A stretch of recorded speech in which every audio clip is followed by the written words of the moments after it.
Selamat pagi Bapak Ibu.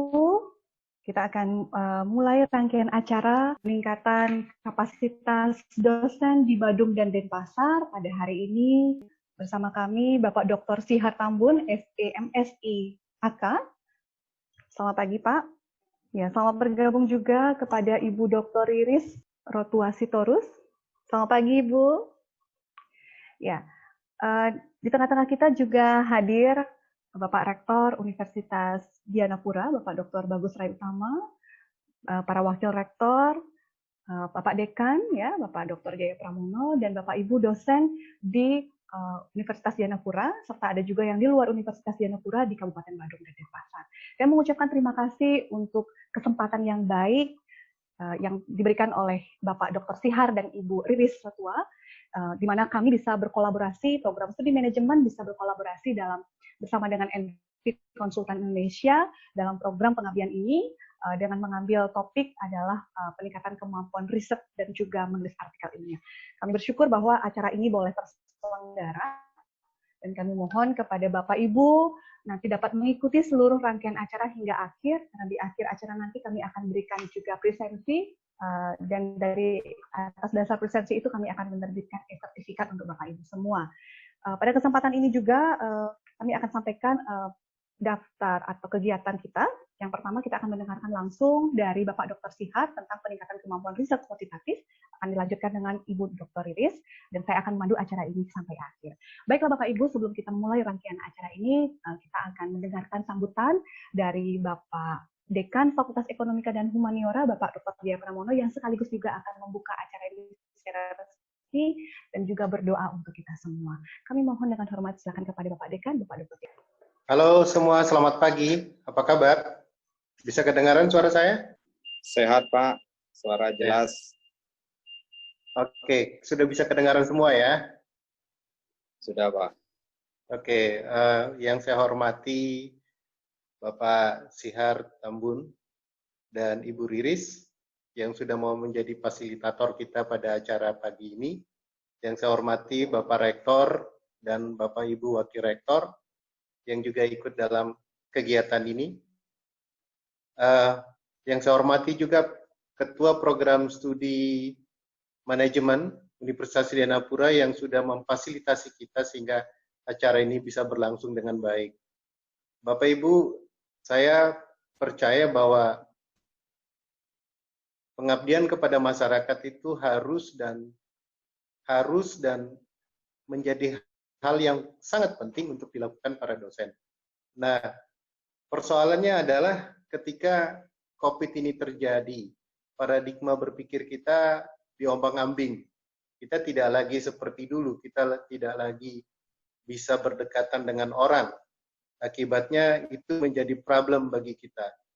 Dan Bapak Ibu yang pasti bahwa COVID ini kita tidak tahu kapan akan selesai, COVID-19 ini. Dan itu artinya kita harus merubah kebiasaan kita menjadi sesuatu yang melakukan segala sesuatu yang berbeda, begitu ya. Nah, saya berharap pada hari ini Bapak Ibu bisa belajar dengan baik karena Pak Sihar dan Bu Riris ini adalah ahli-ahli yang sangat mumpuni dalam bidang penelitian dan pengabdian masyarakat, dan ini kayaknya penting untuk kita manfaatkan bagi perkembangan kita di Universitas Dianapura secara khususnya dan bagi Bapak Ibu semuanya. Saya percaya Bapak Ibu ketika kita melakukan segala sesuatunya, saya percaya bahwa sesuatu itu akan memberikan hal yang terbaik. Nah, sebelum kita memulai acara ini, Bapak Ibu, mari kita berdoa. Mohon Bapak Ibu berdoa sesuai dengan agama dan kepercayaan masing-masing, tetapi izinkan saya berdoa secara Kristiani. Mari kita berdoa. Bapak, terima kasih atas pagi ini ketika Engkau mengizinkan kami untuk tetap berkarya, untuk menjadi anak-anak-Mu yang bisa memberikan berkat bagi banyak orang di sekitar kami, Tuhan. Terima kasih atas semuanya itu. Bapak, pada pagi ini kami akan belajar tentang bagaimana mengelola PKM yang akan kami lakukan. Kiranya Engkau memberkati acara ini dari awal sampai akhirnya, dan kiranya Engkau membuka tingkap-tingkap hikmat-Mu yang luar biasa itu Tuhan yang melebihi akal manusia, kepada kedua pembicara kami, Pak Sihar dan Bu Riris, dan semoga acara ini dapat berlangsung dari awal sampai akhirnya dan memberi kesejahteraan bagi kami semua. Di dalam Tuhan Yesus Kristus, kami panjatkan doa ini. Bapak Ibu, dengan doa tersebut saya yakin acara ini sudah dibuka dan saya kembalikan ke Bu Putu Krisma Wintari. Ya. Terima kasih. Baik, terima kasih kepada Bapak Dekan yang sudah membuka acara ini secara resmi dan juga sudah berdoa untuk kelancaran acara kita. Baik Bapak Ibu, pertama mungkin saya akan perkenalkan dulu ya. Bapak Dr. Sihar ini siapa sih? Mungkin Bapak Ibu sudah familiar, ada beberapa yang sudah beberapa kali mungkin sudah mensubscribe video atau YouTube dari Pak Dr. Sihar ya. Saya sendiri mengikuti beliau ini sejak bulan September tahun 2019 ya. Ketika waktu itu Bapak Sihar membuat pelatihan di Jimbaran gitu ya. Pelatihannya sangat menarik ya, sangat jelas gitu. Jadi saya tertarik waktu itu bagaimana caranya bisa berkolaborasi dengan Pak Dr. Sihar. Akhirnya kesempatan yang baik ketika awal bulan lalu kami boleh berbincang dengan Bapak Sihar melalui WhatsApp ya Pak Sihar. Terima kasih. Kemudian akhirnya berkenalan dengan Ibu Dr. Riris. Ya mungkin saya perkenalkan sedikit Bapak Ibu, Bapak Dr. Sihar ini kira di Sumatera Utara ya Bapak Ibu. Dengan pendidikan formalnya itu mengambil S1 akuntansi di Sumatera Utara, kemudian melanjutkan di Universitas Budi Luhur S2-nya, dan S3-nya ambil akuntansi di Universitas Trisakti. Nah, kalau kita lihat dari pendidikannya memang Bapak Dr. Sihar ini expert di akuntansi ya, karena memang sangat linear pengambilan program studi yang ditempuhnya. Kemudian keahlian beliau ini memang ahli di bidang vivo, kemudian SPSS dan alat-alat kampus merdeka. Saya tertarik sekali apa yang disampaikan. Mari kita belajar banyak dari beliau. Dan Bapak Dr. Sihar ini pengalamannya pernah sebagai kaprodi akuntansi, pernah sebagai dekan juga di Fakultas Ekonomi Bisnis Unpad Jakarta, wakil rektor bidang pendidikan. Kemudian saat ini juga beliau menjadi CEO Envy Konsultan Indonesia. Ya, dengan bangga Bapak kami boleh menyambut Bapak dalam pertemuan ini, pertemuan online ini, dan kami ingin belajar banyak dari Bapak. Nanti juga kami akan belajar juga dari Ibu Dr. Riris. Baik, untuk kesempatan ini kami persilakan kepada Bapak Dr. Sihar untuk dapat menyampaikan materi yang sudah disiapkan. Selamat pagi Bapak. Baik, selamat pagi semuanya Bapak Ibu. Suara saya kedengaran ya? Mic saya gede soalnya nih. Terima kasih untuk kesempatannya untuk Bapak Ibu semuanya, teman-teman, Pak Rektor, juga Bapak Dekan, Ibu Kaprodi semuanya, serta Bapak Ibu, sahabat semuanya yang ikut di acara ini. Mudah-mudahan bermanfaat untuk kita semuanya ya. Kita mau belajar sama-sama Bapak Ibu. Mungkin ada beberapa materi juga yang sudah sering Bapak Ibu lihat di YouTube. Tapi coba kita lihat, kita gali lagi, mungkin ada hal-hal yang baru yang hari ini bisa kita manfaatkan untuk memaksimalkan potensi kita Bapak Ibu. Saya izin share screen dulu. Di materi hari ini saya membawakan seputar ada beberapa materi. Oke. Ini saya minimize dulu.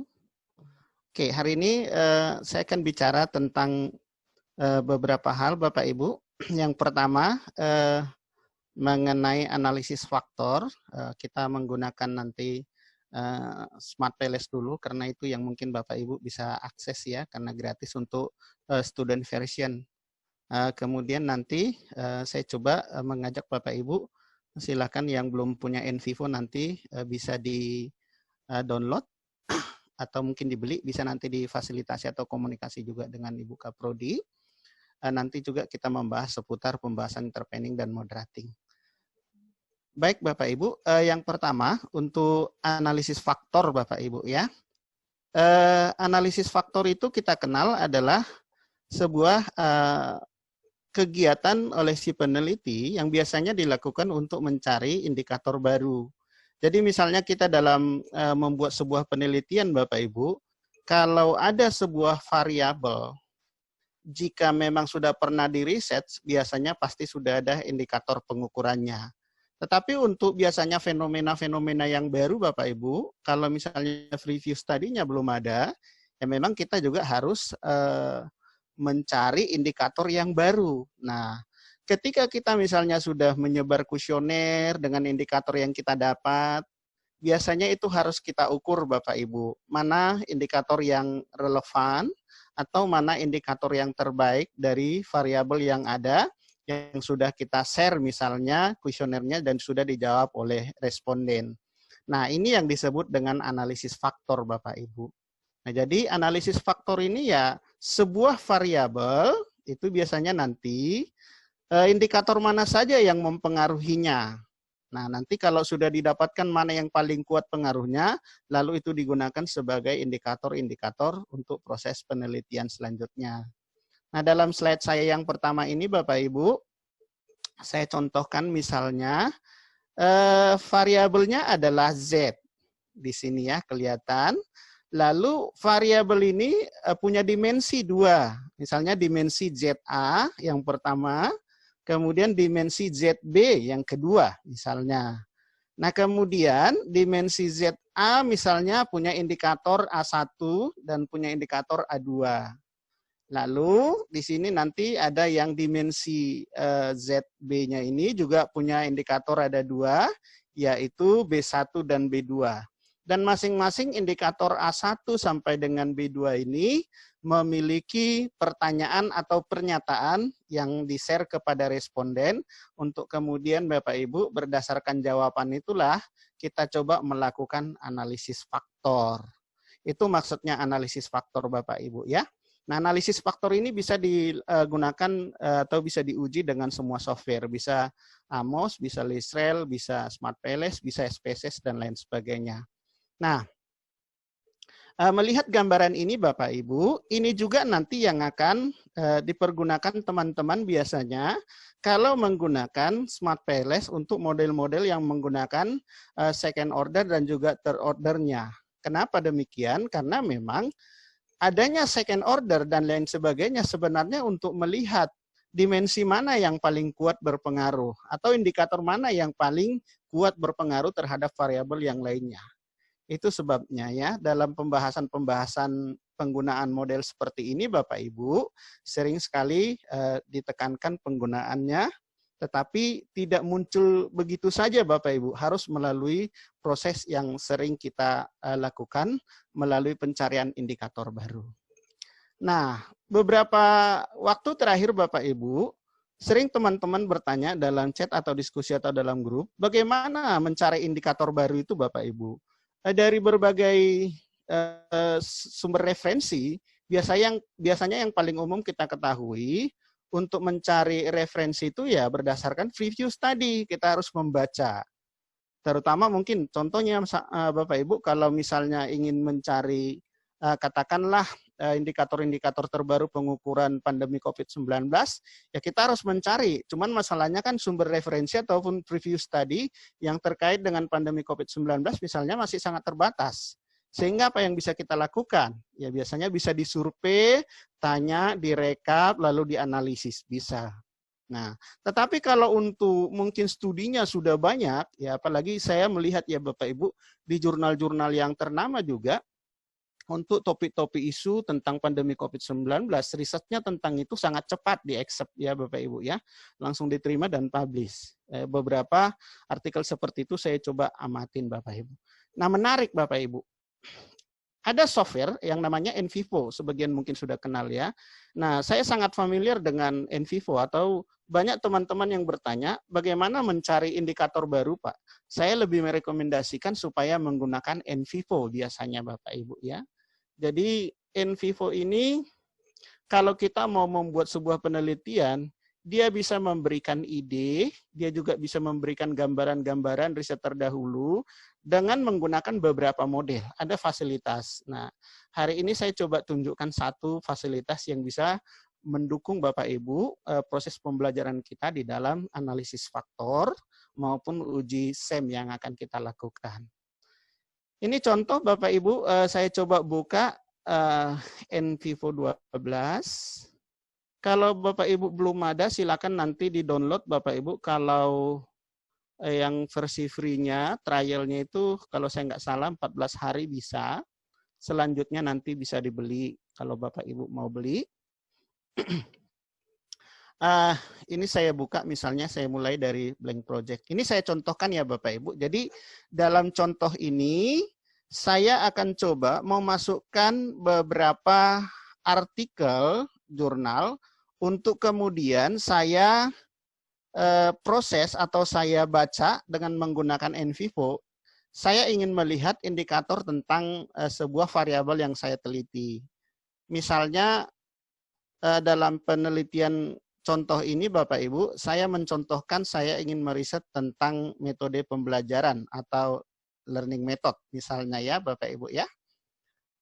Ini saya buka dulu. Di share. Kelihatan ya?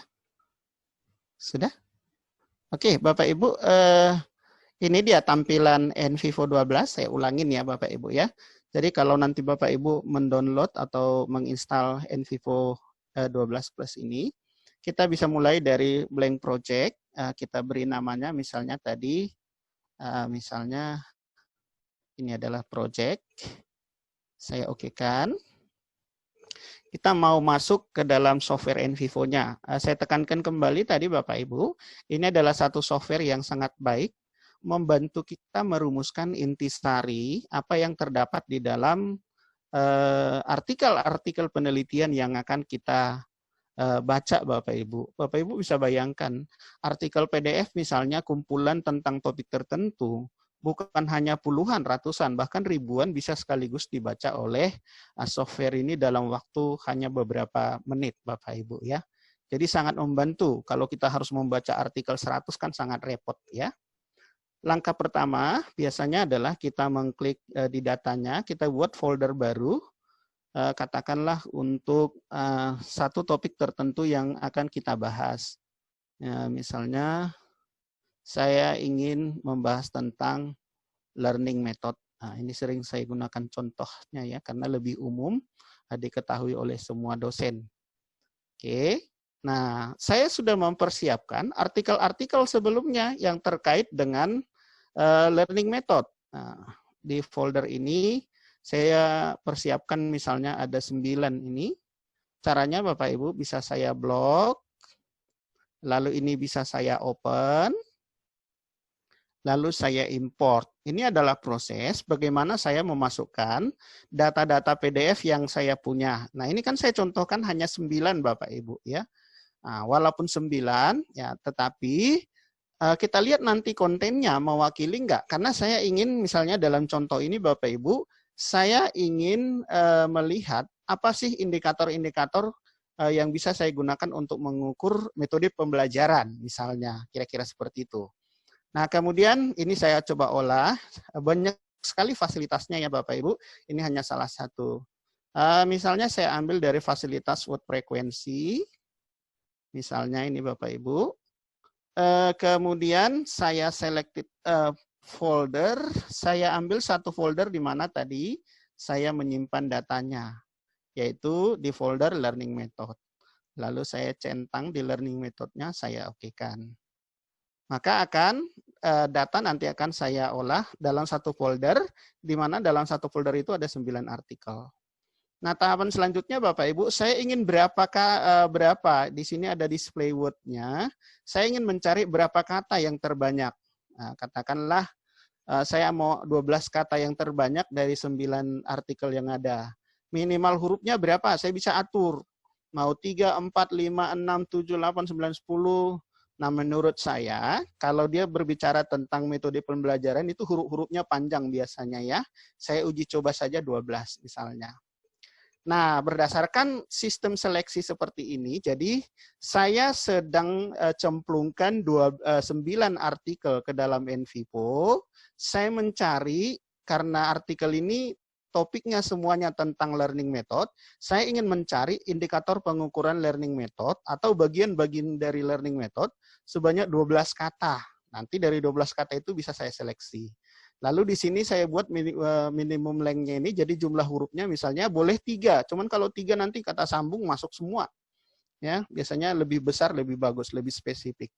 Saya coba olah, saya klik run query. Nah, Bapak Ibu bisa melihat ya, dari 9 artikel tadi yang dia baca, ini ada muncul. Learning method itu terdiri dari ada eksperimental, ada kolaboratif, ada partisipan, konvensional, instruksional, understanding, kuesioner. Nah, mungkin ada yang tidak cocok, ada yang cocok, ada yang tidak cocok. Yang tidak cocok biasanya kita buang. Cara membuangnya misalnya saya klik kanan, misalnya yang undergraduate ini nggak cocok, saya buat. Saya simpan atau saya keluarkan dari daftar tersebut. Misalnya karakteristik, nah, misalnya ini juga saya masukkan add to stop word list. Nah, kemudian misalnya yang teknologi, misalnya kurang relevan. Oke, misalnya ini hanya sebagai contoh Bapak Ibu, sudah ada 3, saya masukkan ke stop word list, saya run query lagi. Oke. Nah, ini muncul yang tadi sudah tidak muncul lagi.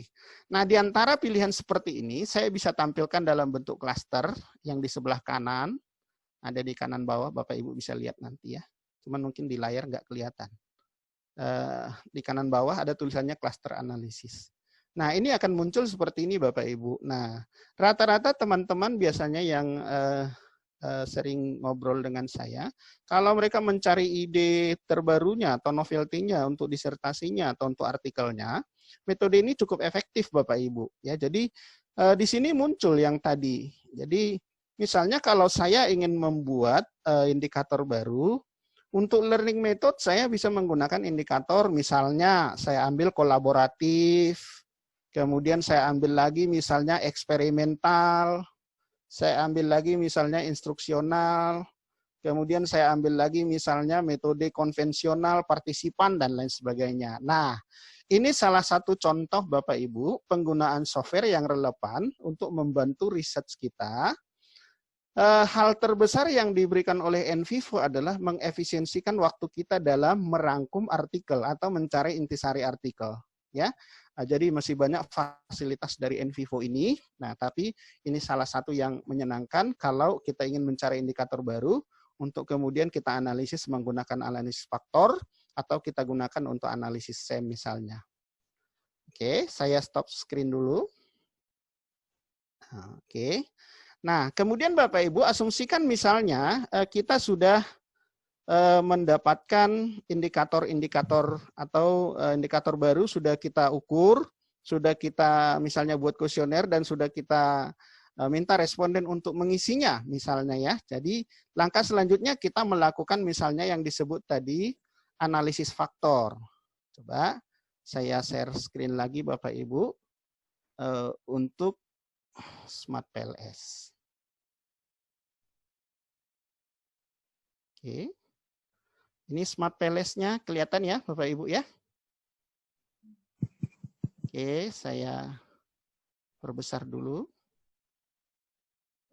Kalau dimaksimumkan batas zoom-nya nggak sampai semuanya ya.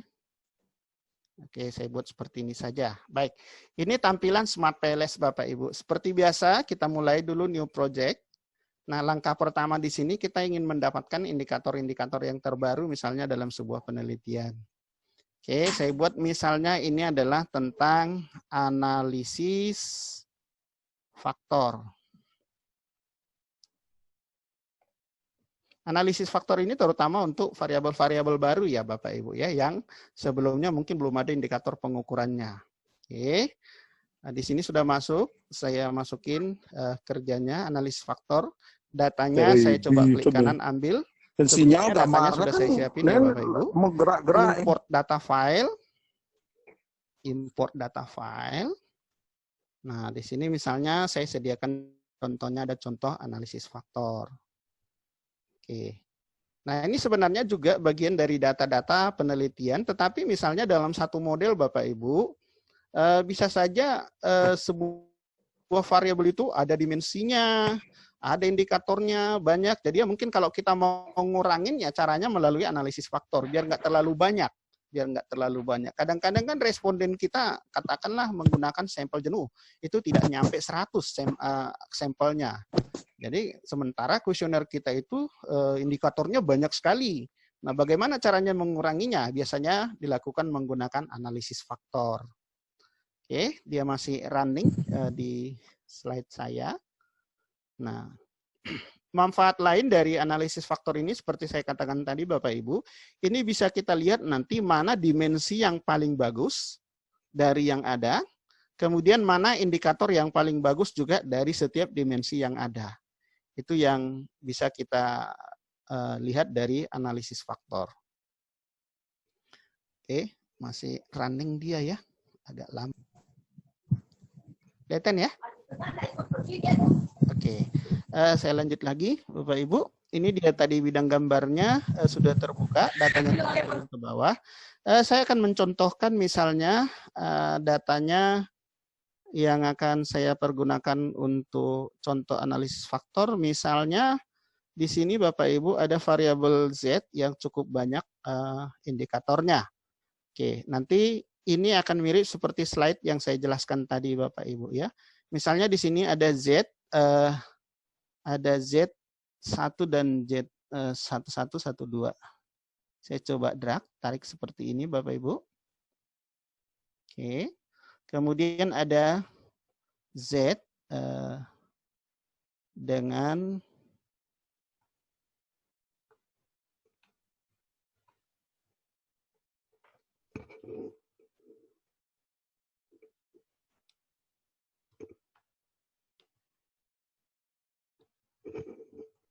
Oke, Bapak Ibu, ini contoh misalnya saya minimize, saya perkecil dulu biar kelihatan lebih smart, lebih kelihatan semuanya.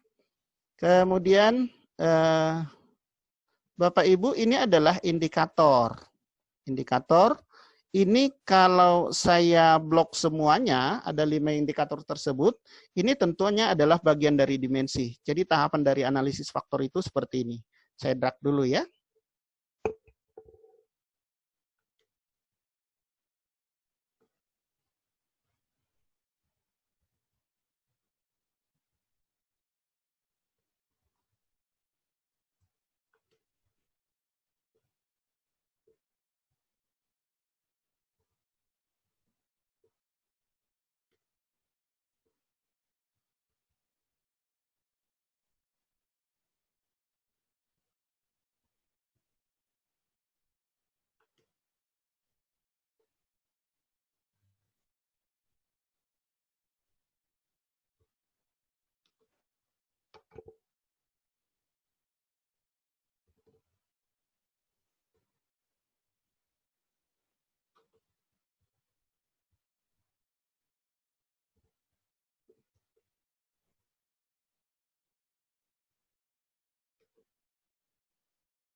Ya, Bapak Ibu, yang saya edit barusan adalah namanya supaya lebih gampang memahaminya. Jadi indikator ZA1 dan A2 itu adalah bagian dari dimensi ZA. Kemudian indikator ZB1 dan ZB2 itu adalah indikator dari dimensi ZB. Nah, kemudian kedua dimensi ini adalah bagian dari sebuah variabel Z. Nah, untuk variabel Z, maka semuanya saya drag ya. Oke. Lazimnya dalam pengolahan analisis faktor, ini biasanya kita sembunyikan indikatornya ini. Caranya klik kanan, di sini di hide. Ya, indicatorsnya di hide. Ini juga. Diklik kanan, di hide. Ini juga diklik kanan, di hide. Oke. Nah, kemudian kita hubungkan dengan menggunakan anak panah. Cara menarik anak panah itu dari indikatornya ke variabelnya seperti ini. Oke, Bapak Ibu. Nanti video tutorialnya bisa kita share ya. Oke. Nah, berubah warna artinya Bapak Ibu, data kita udah siap di run karena memang sudah selesai, tinggal di run. Kira-kira seperti itu Bapak Ibu ya. Oke, kita analisis dulu Bapak Ibu, bisa dari calculate, PLS algorithm. Ini bisa kita klik Bapak Ibu, analisis faktor. Ya, jadi yang faktor yang diklik, kemudian start calculation. Oke, untuk analisis faktor Bapak Ibu bisa kita lihat dari hasil, tapi bisa juga dari gambarnya. Kita lihat dari gambar. Oke, nah Bapak Ibu sebenarnya ini bisa kita lihat loading faktornya. Ya, artinya loading faktor ini kan menunjukkan bahwa indikator-indikator yang menggunakan pertanyaan ini layak mewakili indikator di sini. Dan kalau kita mau cek layak nggak mewakili dimensi, ini bisa kita buka datanya. Variabelnya juga bisa kita buka datanya. Contoh misalnya ya, saya coba buka yang terdapat di dalam variabel kita. Saya klik show misalnya. Oke, saya arahkan ke sebelah kanan misalnya biar enak melihatnya. Nah, ini contoh Bapak Ibu. Kalau misalnya ada indikator atau ada faktor yang tidak relevan, ini nanti bisa kita cek. Standarnya itu kalau di bawah 0,5 ya. Nah, kebetulan ini lolos semuanya. Kalau seumpamanya ada salah satu yang nggak lolos Bapak Ibu, maka yang dilakukan adalah mendroppingnya atau membuangnya. Nah, tetapi sering yang jadi masalah si peneliti lupa membuang. Misalnya gini, dibuang di indikator yang pertanyaan di sini, tetapi tidak dibuang di variabel atau tidak dibuang juga di dalam dimensi. Nah, itu nggak boleh. Semuanya harus dibuang. Ya, misalnya seperti ini, Bapak Ibu. Saya klik kanan, ini juga saya tampilin, misalnya ya. Nah, ini saya buat sebelah bawah, misalnya. Oke. Contoh, kalau misalnya ZA11 misalnya, ini contoh misalnya ya, atau katakanlah ini ZA21 misalnya, katakanlah tidak bisa mewakili, maka ini kita buang, dari sini pun kita buang. Kira-kira seperti itu ya Bapak Ibu. Jadi prosedurnya itu harus lengkap seperti itu. Nah kemudian kita bisa run lagi ini. Saya gunakan bootstrapping biasa.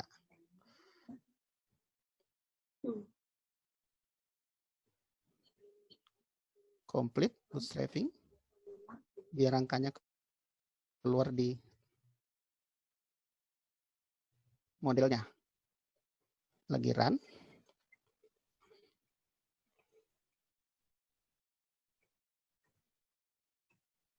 Oke, Bapak Ibu, original sampelnya ini menunjukkan kekuatan ataupun beta masing-masing. Jadi ini mirip-mirip seperti regresi ya Bapak Ibu ya. Jadi mana dia yang paling kuat mewakili dari masing-masing indikator atau dari masing-masing katakanlah dimensinya. Ini coba saya hide lagi biar kelihatan. Nah misalnya Bapak Ibu, kalau melihat variabel Z di sini, dimensi mana yang paling kuat? Maka jawabannya adalah dimensi. Dari dimensi B itu, indikator mana yang paling kuat? Ini ada indikator B1 dan B2. Jawabannya adalah B2, karena memang menghasilkan nilai T statistik yang paling tinggi. Demikian juga untuk dimensi A, mana yang paling kuat? Jawabannya adalah dimensi yang A2, indikator A2. Seperti itu ya. Nah, apa kegunaannya ini Bapak Ibu? Biasanya gini, ketika kita tidak berhasil membuktikan hipotesis, misalnya ya Bapak Ibu, nah akan ada prosedur istilahnya itu setelah kita proses analisis faktor ini Bapak Ibu, bahasa lainnya adalah explanatory factor analysis. Jadi kita mencari faktor-faktor yang baru atau indikator yang baru untuk kemudian kita uji. Setelah dapat semuanya, ada tahapan yang disebut dengan confirmatory factor analysis. Nah, confirmatory factor analysis ini sebenarnya kita bisa uji coba Bapak Ibu, mana indikator yang paling layak mewakili sehingga Sehingga Bapak Ibu ketika kita uji hipotesis, bisa saja variabel itu yang tadinya mungkin tidak berpengaruh signifikan, berubah menjadi signifikan kalau kita memilih indikator yang paling tepat. Jadi itu kegunaan dari analisis faktor ini Bapak Ibu. Ya, jadi manfaatnya seperti itu. Oke. Nah, ini kalau sudah menggunakan analisis faktor. Nah, bagaimana pula Bapak Ibu kalau misalnya kita menggunakan bagian dari analisis faktor ini dalam sebuah persamaan regresi. Ya sama saja ya Bapak Ibu ya.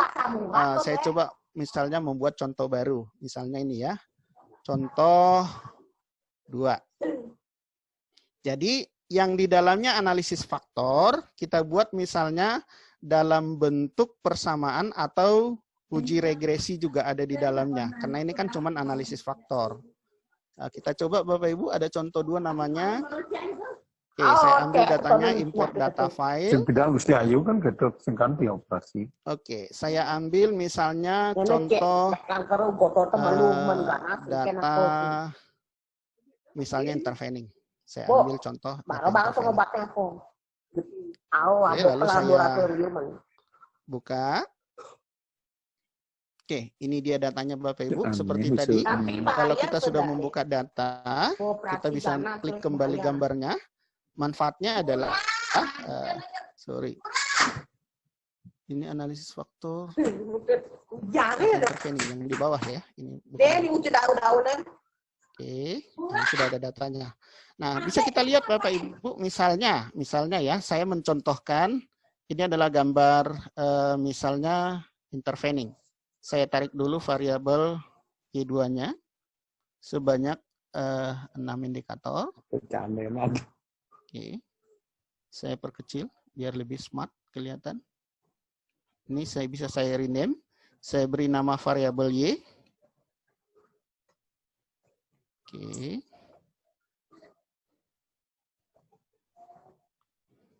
Saya tempatkan ke sebelah kanan. Oke. Nah, kemudian selanjutnya variabel, oke, katakanlah Y1.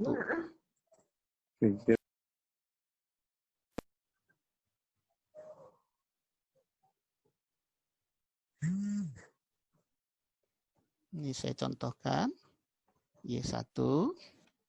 Saya drag ke sini. Oke, saya klik kanan, rename. Ini kita beri nama Y1. Oke. Nah, kemudian saya masukin variabel independennya. Oke, misalnya independen pertama dengan 5 indikator. Oke. Ini saya beri nama adalah X1. Geser posisinya biar lebih bagus. Oke, nah selanjutnya saya memasukkan misalnya X2. Ini saya contohkan misalnya memiliki dimensi. Misalnya seperti ini ya Bapak Ibu. Nah, misalnya dimensi pertamanya adalah terdiri dari 3 pertanyaan. Oke. Kemudian dimensi yang kedua dari X2 itu terdiri dari sisanya. Oke, saya perkecil lagi biar tampilannya lebih bagus. Oke, misalnya seperti ini ya Bapak Ibu. Nah, kemudian semuanya saya blok, saya masukin yang X2-nya. Oke, saya blok, lalu saya tarik. Oke, ini misalnya Bapak Ibu, ini saya klik kanan, saya rename, saya beri nama X2. Oke, kemudian ini bisa saya hide. Oke, nah kemudian ini adalah X2, indikator yang pertama. Jadi misalnya saya beri nama X2, indikator yang pertama. Saya beri notasi A saja. Kemudian ini adalah X2, saya rename lagi. X2. Nah, kemudian ini adalah yang indikator yang kedua, saya beri notasi B. Oke, nah lalu saya sambungkan Bapak Ibu. Oke, seperti ini. Nah, yang khusus untuk X2 ini adalah merupakan ada analisis faktor di dalamnya. Atau dengan kata lain, ini yang disebut dengan second order. Oke, sekarang persamaan ini saya masukin garis pengaruh yang akan kita uji. Oke, misalnya modelnya seperti ini. Pertama, kita akan menguji pengaruh X1 terhadap Y1, kemudian nanti pengaruh X2 terhadap Y1, kemudian pengaruh dari Y1 terhadap Y2, kemudian pengaruh X1 terhadap X2, kemudian pengaruh X2 terhadap Y2. Oke, sebenarnya model utamanya adalah yang ini. Oke, sebentar. Saya ganti. Oke, model utamanya adalah ini. X1, di sini ada Y1, di sini ada Y2, di sini ada X2. Oke, pertanyaan yang umum Bapak Ibu harus kita pahami, sebenarnya variabelnya hanya ada 4. Ini bisa 5 hipotesis Bapak Ibu, bisa 7 hipotesis. Ya, nah, ini pernah saya jelaskan juga di beberapa YouTube saya. Bapak Ibu, kalau kita menggunakan Smart PLS, maka ini bisa menjawab 7 hipotesis. Yaitu hipotesis pertama, Bapak Ibu, misalnya X1 terhadap Y1, hipotesis kedua X2 terhadap Y1, kemudian ada Y1 terhadap Y2, ada X1 terhadap Y2, kemudian ada X2 terhadap Y2. Ini saya ganti dulu ya, rename Y2, biar kelihatan jelas nanti hasilnya. Oke, nah itu adalah pengaruh langsung Bapak Ibu. Pengaruh tidak langsungnya adalah pengaruh X1 melalui Y1 terhadap Y2. Pengaruh X2 terhadap Y2 melalui Y1. Atau dengan kata lain, misalnya pengaruh X1 terhadap Y2 melalui Y1. Atau pengaruh X2 terhadap Y2 melalui Y1. Nanti di slide akan saya bahas detail tentang penggunaan pertanyaannya, baik itu yang two-tailed maupun one-tailed Bapak Ibu. Ya, ini hanya mempraktekkan supaya Bapak Ibu nanti bisa, jika ingin memperdalamnya, bisa mengulangi atau melihat tutorialnya, nanti kita kirim videonya. Oke, kalau mau uji validitas seperti yang tadi silakan.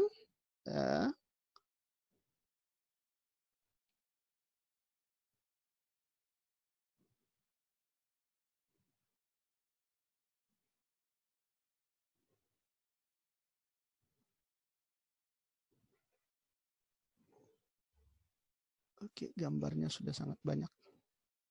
Oke, sama seperti yang tadi ya Bapak Ibu ya. Validitas itu kalau di atas 0,5 saya kira semuanya lolos ya. Nah, kemudian kalau ingin melihat pengaruhnya silakan kita coba bootstrapping-nya. Oke, nanti ini akan menjadi pokok pembahasan kita Bapak Ibu, poin pentingnya juga. Di sini ada hal-hal yang harus kita ketahui. Ada istilah one-tailed, ada istilah two-tailed. Kemudian ada signifikansi level 5%. Nah Bapak Ibu, kalau kita menggunakan pilihan two-tailed, berarti ini hipotesisnya istilahnya adalah terbuka atau dua arah. Jadi biasanya research question-nya itu adalah X berpengaruh terhadap Y. Nah artinya Bapak Ibu, kalau nanti terbukti pengaruhnya positif, ya maka kita harus menerimanya. Lalu bagaimana kalau pengaruhnya negatif? Juga harus diterima, karena memang kita menggunakan standar pengukurannya adalah two-tailed, dua arah. Jadi kalau kita memilih two-tailed, itu berarti research question-nya itu terbuka, tidak menyebutkan pengaruh yang positif atau negatif. Tetapi kalau kita menggunakan one-tailed Bapak Ibu, ini berarti searah.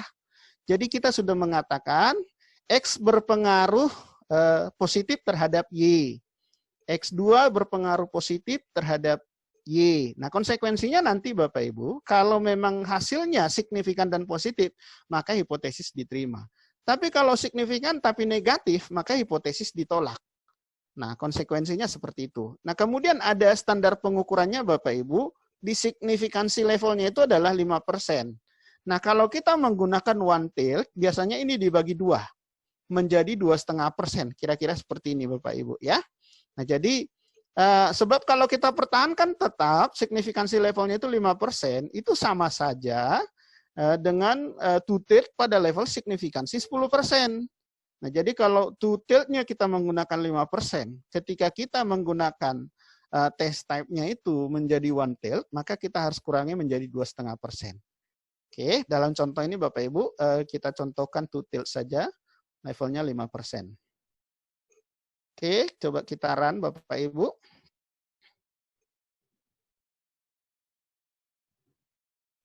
Oke, yang mana yang signifikan bisa kita lihat ya Bapak Ibu ya. Di sini standar untuk melihat signifikan itu adalah apabila nilai V-values-nya itu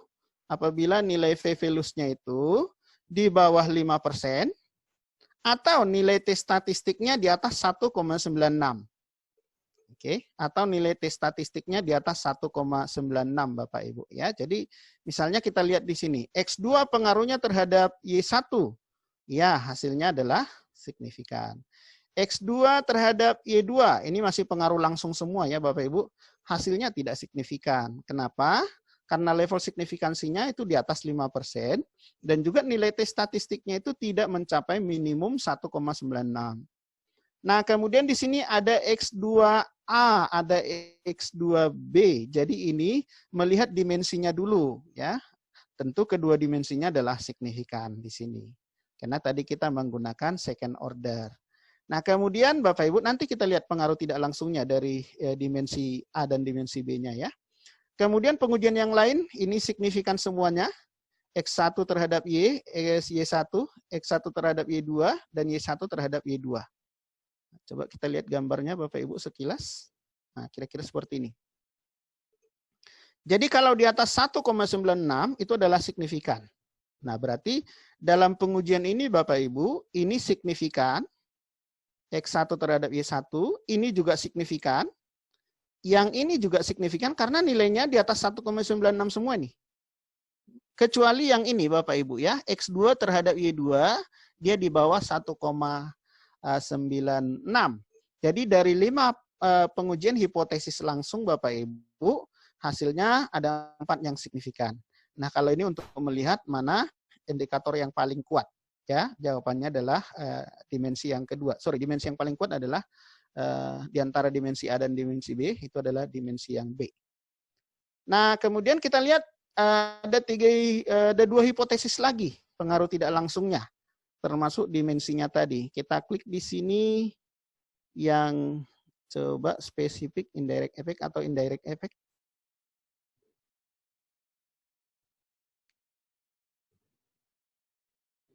Oke, spesifik indirect effect.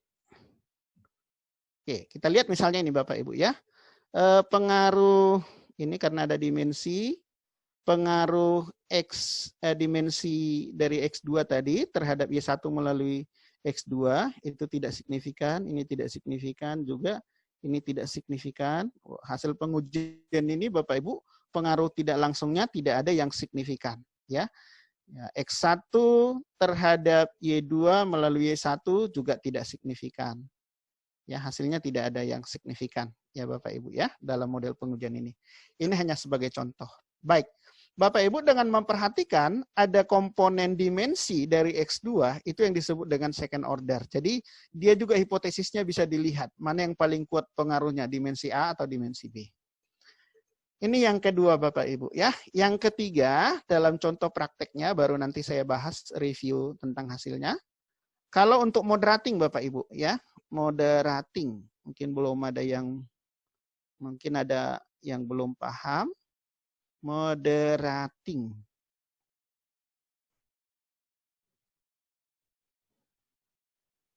Oke, ini dia. Saya coba ambil contoh datanya. Import data, contoh yang terakhir Bapak Ibu. Oke, misalnya ini.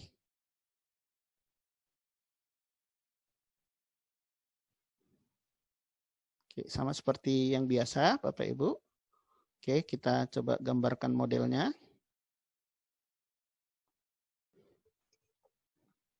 X1 ada 4 indikator. X2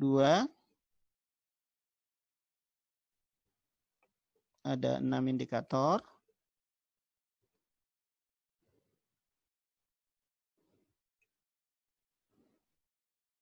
Saya perkecil tampilannya. Ini saya rename. Namanya menjadi X1. Kemudian ini saya rename. Namanya menjadi X2. Oke. Kemudian yang variabel moderatingnya adalah Z. Oke, dalam regresi Bapak Ibu untuk moderating itu biasanya bisa kita uji juga. Apakah posisi moderating itu adalah pure moderating, jadi dia hanya sebagai variabel pemoderasi, atau dia adalah quasi moderating. Quasi moderasi itu berarti dia merangkap dua Bapak Ibu. Jadi dia juga sebagai variabel independen, dia juga merangkap sebagai variabel moderating. Itu namanya quasi moderasi.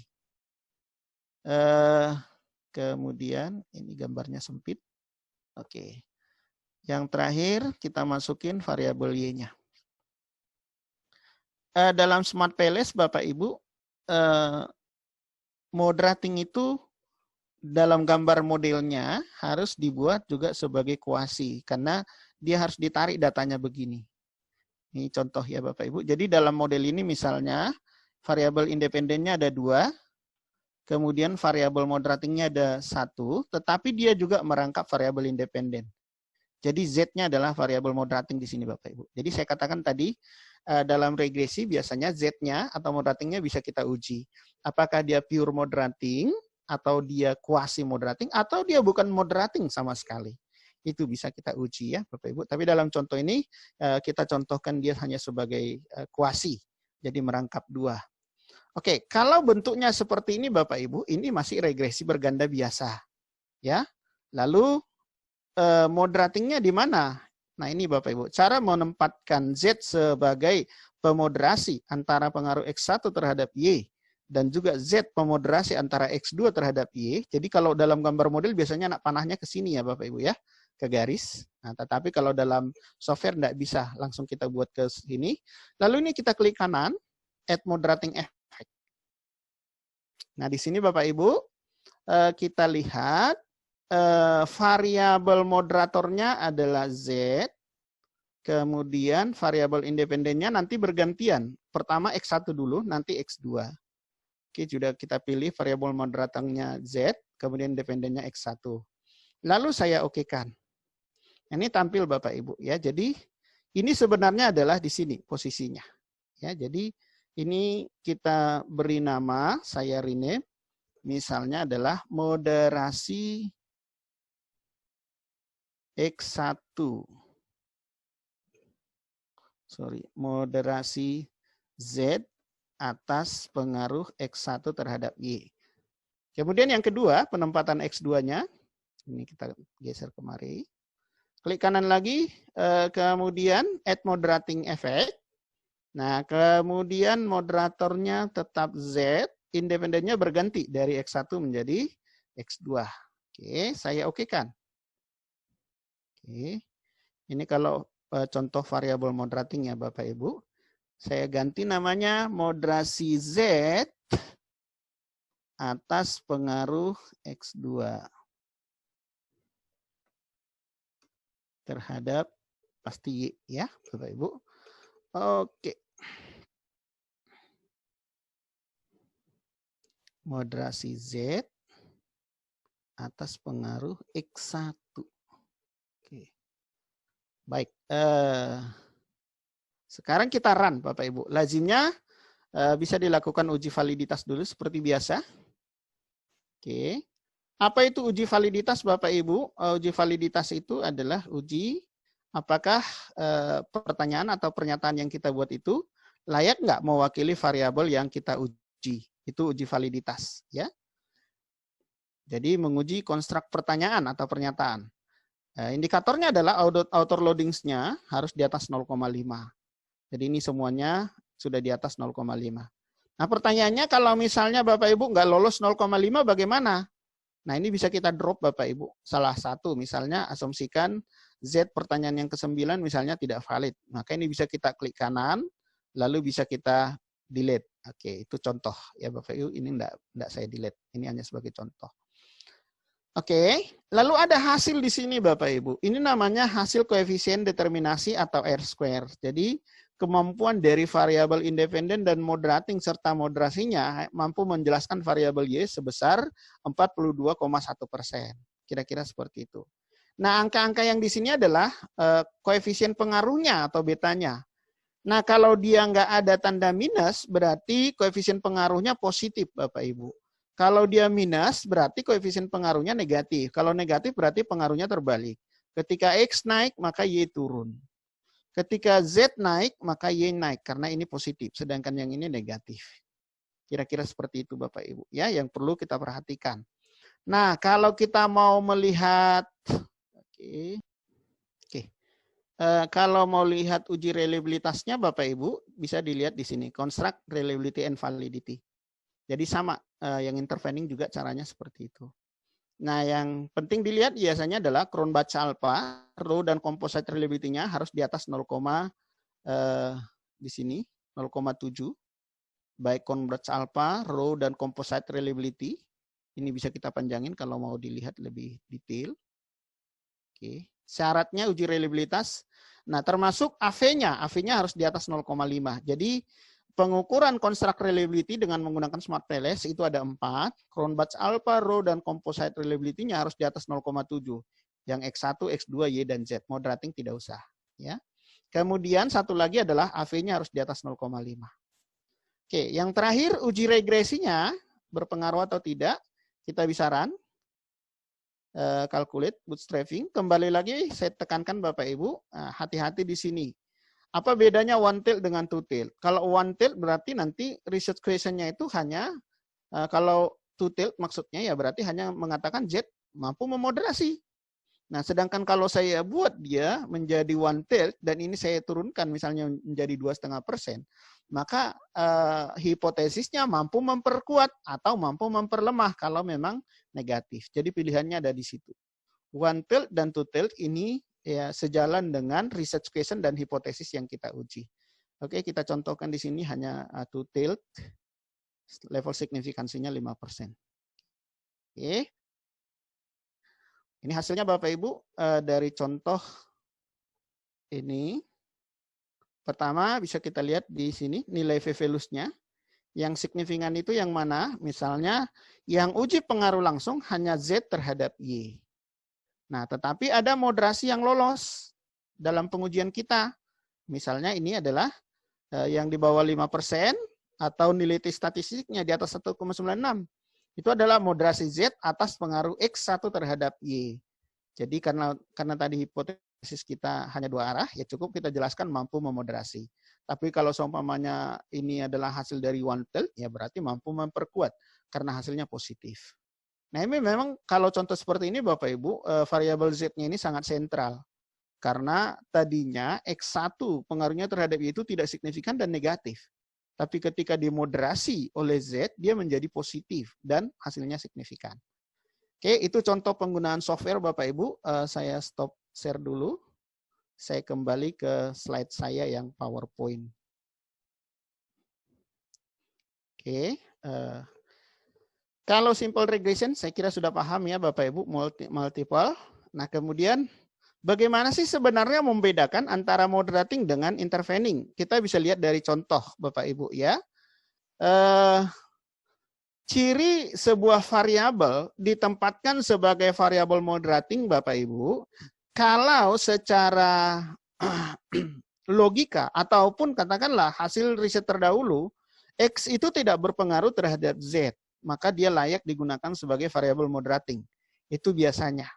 Ya, tetapi ada juga yang beranggapan atau yang menganut paham bahwa jika dia sebagai variabel independen tetapi tidak terbukti berpengaruh terhadap variabel dependen, maka dia layak ditempatkan sebagai variabel moderating, hanya memperkuat atau memperlemah. Nah, di sini saya buat contoh misalnya Bapak Ibu ya. X1 misalnya adalah kualitas dosen. X2 misalnya adalah motivasi belajar. Kemudian Z-nya adalah fasilitas perpustakaan. Kan tidak mungkin ya kualitas dosen itu berpengaruh terhadap fasilitas perpustakaan. Tidak. Ya, jadi ya variabel Z-nya memenuhi kriteria. Ya, motivasi belajar juga nggak akan mempengaruhi fasilitas perpustakaan. Nah, itu contohnya. Nah, kemudian kalau dia sebagai variabel intervening Bapak Ibu, jadi dia di sini berfungsi ganda. Sebagai variabel dependen iya, atau dalam istilah kalau SEM ini berarti sebagai variabel eksogen atau variabel dependen. Ini eksogen pertama, ini eksogen kedua. Sorry, endogen maksud saya. Endogen pertama, endogen kedua. Endogen itu identik dengan dependen, sedangkan eksogen itu identik dengan variabel independen. Nah, dalam contoh ini Bapak Ibu, saya buat misalnya variabel interveningnya adalah kepuasan pelanggan. Oke, secara logika berpikir, tapi tentunya Bapak Ibu, penempatan variabel ini harus didukung oleh preview study-nya. Ya, misalnya kualitas produk dan juga customer service pasti mulai berpengaruh terhadap kepuasan pelanggan. Dan kepuasan pelanggan pasti berpengaruh terhadap loyalitas. Ya, pelanggan yang puas kan pasti loyal. Ya, bukti loyal misalnya belanja berulang-ulang, merekomendasikan ke orang lain, ya, tanpa harus dibayar misalnya ya. Nah, kriteria dari variabel intervening itu, kalau memang preview study-nya memang independen, dia mempengaruhi Y1. Kemudian sebagai variabel intervening, Y1 juga berpengaruh terhadap Y2. Oke, saya lanjutkan yang tadi yang saya katakan Bapak Ibu. Perhatikan penempatan hipotesis dan pertanyaan. Ini juga sudah saya review tadi Bapak Ibu ya. Jadi kapan saatnya kita menyebut dia, misalnya apakah X1 berpengaruh terhadap Y atau menggunakan kata positif. Apakah X1 berpengaruh positif atau negatif terhadap Y? Tergantung Bapak Ibu. Kita tetapkan yang mana ya. Cuman konsekuensinya nanti kalau kita mengatakan positif dan negatif, berarti dalam run data tadi saya contohkan dengan Smart Palace, berarti kita harus menggunakan one tilt. Ya, dan level signifikansinya kita kurangin menjadi 2,5%. Itu konsekuensinya, ya. Oke. Demikian juga kalau penggunaan variabel moderating, ini dua yang paling bawah. Kalau kita menggunakan, apakah Z memoderasi pengaruh X1 terhadap Y? Berarti itu adalah two tilt. Karena kita sedang mempertanyakan memoderasi atau tidak. Kita tidak mempertanyakan memoderasi positif atau negatif. Nah, tetapi kalau yang kita gunakan adalah Z mampu memperkuat, berarti ini ngolah datanya harus one tilt. Level signifikansinya turunkan menjadi 2,5%. Oke, seperti itu juga Bapak Ibu untuk variabel intervening ya. Apakah X1 berpengaruh terhadap Y? Itu dua arah. Apakah X1 berpengaruh positif atau negatif terhadap Y1? Itu berarti sudah searah. Waktu kita ngerannya kita menggunakan one tilt. Tetapi kalau kita menggunakan yang pertama berpengaruh saja berarti itu adalah two tilt. Jadi antara research question dengan hipotesis dan penggunaan software itu harus konsisten Bapak Ibu ya, baru kita bisa melihat hasilnya dengan benar. Oke, ini persamaan-persamaannya, saya kira sudah familiar ya Bapak Ibu. Penggunaan software silakan, ada banyak ya. Nanti ini bisa detail Bapak Ibu yang saya jelaskan tadi. Uji validitas misalnya di sini Cronbach alfanya, outer loadingsnya harus di atas 0,5. Uji reliabilitas Cronbach alpha, rho dan reliability-nya harus di atas 0,7 dan AV-nya harus di atas 0,5. Nah, kemudian uji reliabilitasnya juga bisa dilihat dari sini, Bapak Ibu. Nah, kemudian level signifikansinya di sini ada two tilt, dua arah. Kita bisa bandingkan Bapak Ibu nanti. Nah, ini yang saya katakan tadi Bapak Ibu, tabel distribusi T. Bapak Ibu bisa lihat. Jadi kalau kita menggunakan misalnya batas terendahnya itu adalah 1,96. Di level signifikansi untuk uji dua arah 0,5 itu, ketika kita rubah menjadi satu arah, dia menjadi 2,5%. Ini yang menjadi dasarnya Bapak Ibu ya. Oke, kenapa kadang-kadang peneliti merubah dari two tilt menjadi one tilt, yaitu sesuai dengan research question dan juga sesuai dengan hipotesis. Tapi kadang-kadang ada juga yang nakal ya Bapak Ibu ya, misalnya mahasiswa kita, dia merubah dari two tilt menjadi one tilt. Tetapi dia tetap mempertahankan 5%. Maka konsekuensinya Bapak Ibu, kalau kita merubah dari two tilt menjadi one tilt, tetapi level signifikansi tetap dipertahankan 5%, maka kemungkinan yang tidak signifikan tadi menjadi signifikan. Biasanya seperti itu. Itu dimanfaatkan banyak orang ya Bapak Ibu ya. Nah, sebenarnya kalau kita membuat one tail dan two tail itu sejalan, misalnya gini, two tailnya 5%, one tail menjadi 2,5%, maka hasil tidak jauh berbeda. Hasil tidak jauh berbeda. Tapi ketika one tail dan two tail dirubah, tetapi level signifikansi tetap 5%, maka hasil akan jauh berbeda. Yang nggak signifikan biasanya menjadi signifikan.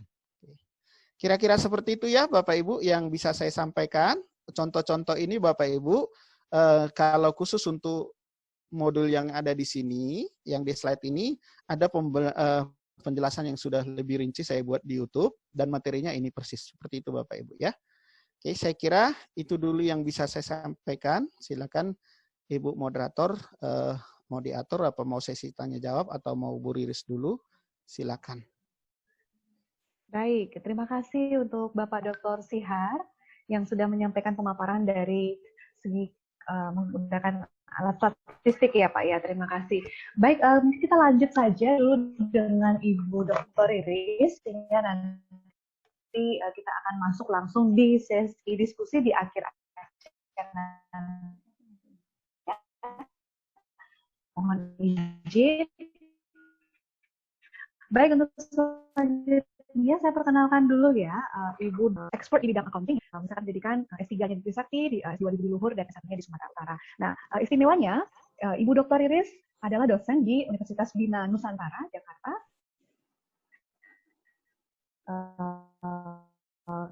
Dari 2014 hingga hari ini, Ibu Riris adalah pajak jurnal akuntansi manajerial. Kalau dilihat dari CV-nya, beliau sangat aktif dalam bidang penelitian dan pengabdian, penerima hibah penelitian Kemenristek Dikti, dan tentunya saat ini kita akan bersama-sama belajar bagaimana cara menulis artikel ilmiah yang baik, sehingga kedepannya ini akan bisa meningkatkan kemampuan kita juga dalam publikasi. Baik, kita akan sambut Ibu Dr. Riris, dan untuk waktunya kami silakan. Baik, terima kasih Bu Dia, terima kasih Bapak Ibu semua.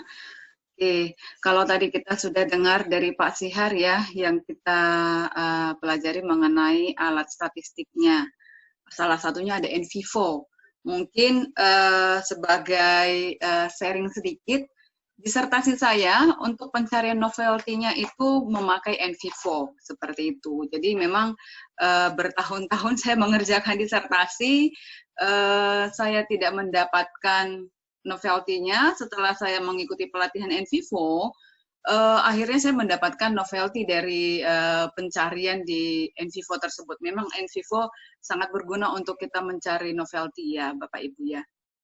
Oke, kita langsung saja. Saat ini saya mau share screen dulu ya, Bapak Ibu ya, sebentar. Topik saya hari ini adalah sebenarnya lebih kepada sistematika artikel ilmiah. Kalau yang namanya dosen, ya Bapak Ibu mungkin sudah terbiasa ya, apa yang saya sampaikan mungkin sudah biasa didapatkan dan mungkin juga sudah dilakukan, kan seperti itu. Hanya saja saya ingin membagikan bagaimana perspektif manajer jurnal dan juga reviewer, di mana saya selaku manajer jurnal dari 2 OJS, kami mendapatkan masukan-masukan dari reviewer atau mitra bestari kami, dan juga pengalaman saya sendiri ketika saya ditolak di Scopus, kan seperti itu ya. Jadi ketika saya submit di jurnal Scopus, saya ditolak dengan alasan-alasan yang mungkin buat saya memang keras gitu, membuat saya malu, tapi ternyata memang itu masukan yang benar dan itu ternyata kondisi yang ada, seperti itu. Nah, saya akan tunjukkan kalau sumber bahan penulisan artikel ilmiah, Bapak Ibu mungkin sudah tahu, itu bisa berasal dari hasil penelitian lapangan, bisa berasal dari penelitian yang sebelumnya, kemudian bisa berasal dari fenomena yang terjadi misalnya di sekeliling kita, atau mungkin kalau untuk tergantung dari kompetensi atau bidang ilmu kita masing-masing ya Bapak Ibu ya. Kalau sosial berbeda, kemudian kalau IPA juga berbeda, seperti itu. Kalau sosial biasanya lebih kepada banyaknya penelitian-penelitian sebelumnya, kemudian kalau IPA memang langsung kepada teknisnya, ada proses penelitiannya, seperti itu dengan memakai alat-alat ataupun bahan-bahan. Kan seperti itu ya, itu sumber bahan penulisan artikel ilmiahnya dari penelitian yang sudah dilakukan. Nah kemudian langkah sebelum menulis artikel ilmiah juga mungkin Bapak Ibu sudah terbiasa, sudah banyak tahu. Ini harus kita rancang, yang pasti harus ada hasilnya, sudah dilakukan dulu penelitiannya, kemudian kita sudah memiliki hasilnya dan kemudian kita rangkum di dalam satu bentuk tulisan, kan seperti itu. Nah, sistematika yang umum itu yang seperti ini Bapak Ibu. Biasanya ada yang pasti ada judul artikelnya kan gitu kan, ada judul artikelnya, kemudian ada nama penulisnya, kemudian nama afiliasinya, afiliasi institusi Bapak Ibu masing-masing, kemudian ada alamatnya yaitu alamat email ya, biasanya alamat email yang diminta oleh satu jurnal. Nah, kemudian setelah itu abstrak. Nah, abstrak ini memang sangat penting, ini menentukan juga ya, menentukan apa yang kita teliti. Sebelum ke situ, judul artikel juga menunjukkan apa yang kita teliti. Judul artikel berisikan tentang informasi penelitian kita, kan seperti itu ya. Nah, setelah masuk ke abstrak, kemudian jangan lupa kata kunci, Bapak Ibu. Setelah itu ada latar belakang atau sering juga disebut dengan pendahuluan atau introduction. Kemudian metode, setelah itu masuk ke dalam hasil dari pembahasan, kemudian kesimpulan, kemudian ucapan terima kasih ini diperlukan bila kita mendapatkan hibah, mungkin itu sangat dibutuhkan, kita mengungkapkan di situ ucapan terima kasih kita kepada pemberi hibah atau juga kepada pihak-pihak yang berhubungan dengan penelitian kita. Tapi kalau tidak mendapatkan hibah, penelitian yang bukan untuk hibah, biasanya ucapan terima kasih itu jarang sekali dicantumkan. Nah, kemudian yang terakhir itu adalah referensi atau daftar pustaka. Nah, bagaimana ini ditentukan? Ini biasanya kita ketika kita akan mengajukan atau submit satu jurnal, satu artikel kepada jurnal tertentu, sebelumnya kita harus perhatikan dulu yang disebut dengan ketentuan jurnal tersebut atau gaya selingkung dari setiap jurnal.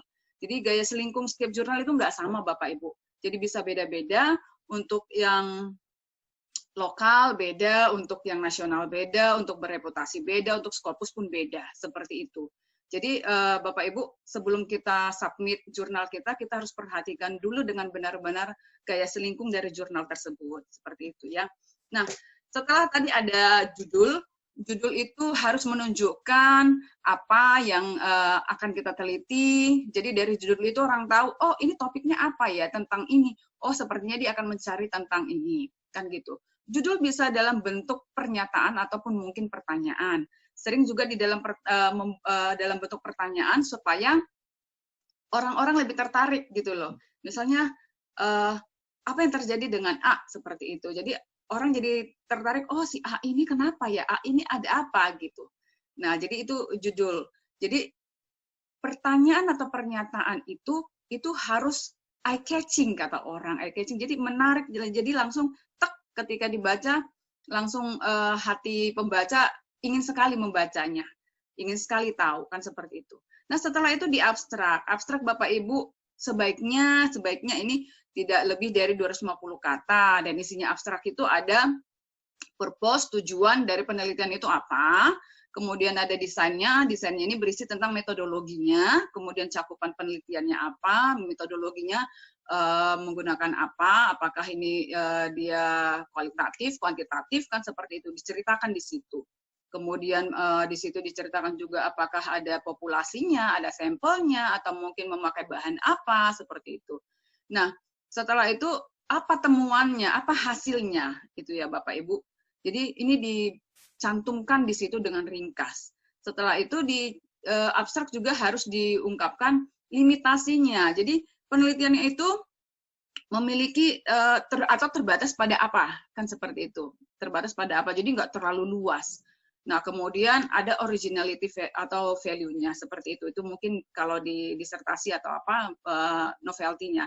Jadi, abstrak itu harus nggak panjang-panjang ya Bapak Ibu ya, 250 kata. Jadi, jangan semua diceritakan di abstrak. Jadi, ringkasan dari ringkasan, mungkin seperti itu. Nah, setelah abstrak biasanya kan ada kata kunci tuh. Nah, kata kunci itu Bapak Ibu jangan lupa, itu adalah kata kunci ketika orang-orang, kata kunci apa sih yang kita inginkan ketika orang-orang pengen mensitasi jurnal kita supaya orang gampang mensitasi jurnal kita, kan gitu ya. Kata kuncinya itu biasanya mengacu pada artikel yang kita cite atau sitasi, ya. Kan ada ketika kita membuat penelitian, membuat artikel ilmiah, biasanya kan kita ada mensitasi dari artikel yang sebelumnya, penelitian sebelumnya. Nah, kata kunci itu juga harus merujuk kepada artikel ilmiah yang kita sitasi sebelumnya. Begitu Bapak Ibu. Nah, biasanya kata kunci ini tidak lebih dari 5 atau 6 kata. Jadi jangan lebih dari 6 kata. Baru jangan menggunakan jargon ya Bapak Ibu atau istilah-istilah ringkasan-ringkasan. Oke. Kemudian kita masuk kepada pendahuluan. Pendahuluan atau introduction. Di dalam pendahuluan ini biasanya isinya adalah latar belakang penelitiannya. Latar belakang penelitiannya di situ kita harus jelaskan kenapa, fenomena apa yang terjadi sehingga kita bisa atau melakukan penelitian tentang topik tersebut. Kemudian apa sih masalahnya?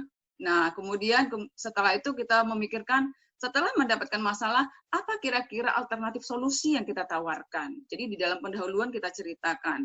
Nah, kemudian apa kelemahan utama dari riset tersebut?